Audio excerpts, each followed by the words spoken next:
If people would have been asked in 1968 which nation would dominate the world in watchmaking during the 1990s into the 21st century, the answer would have been uniform: Switzerland.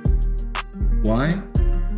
Because Switzerland had dominated the world of watchmaking for the previous 60 years. The Swiss made the best watches in the world and were committed to constant refinement of their expertise. It was the Swiss who came forward with the minute hand and with the second hand. They led the world in discovering better ways to manufacture the gears, bearings, and mainsprings of watches. They even led the way of waterproofing technique and self-winding model.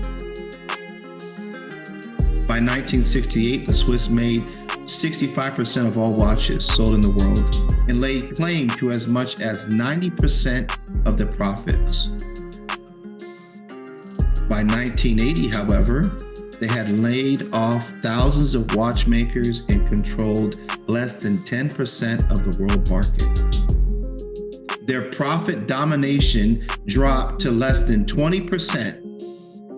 Between 1979 and 1981, 50,000 to 62,000 Swiss watchmakers lost their jobs.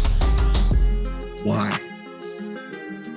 The Swiss had refused to consider a new development: quartz movement, which ironically was invented by a Swiss, but it had no mainspring or knob. It was rejected. It was too much of a paradigm shift for them to embrace.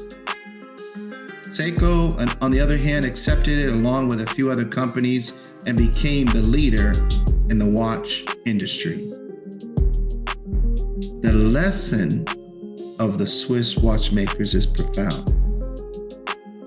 See, they didn't accept, they didn't think outside the box to be able to reach unfathomable possibilities. It's the same for us today. Like, we have talent, but talent is not enough.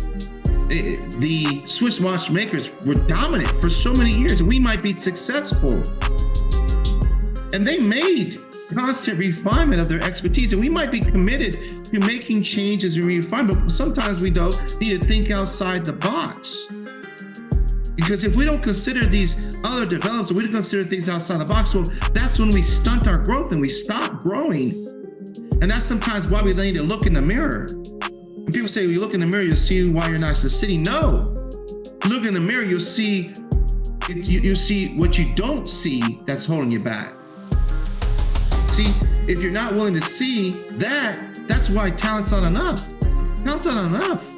We have to, first, if we can be dominant, we have to continue to grow, to continue to think outside the box. And when we finally see it, accept it, decide to work on it, then we can go to the next level.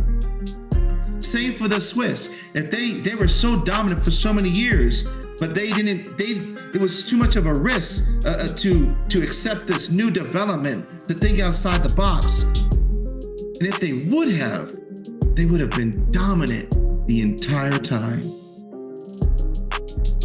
We don't want to go through that. We want to continue our dominance. We want to continue to be successful. We understand that it's not talent alone.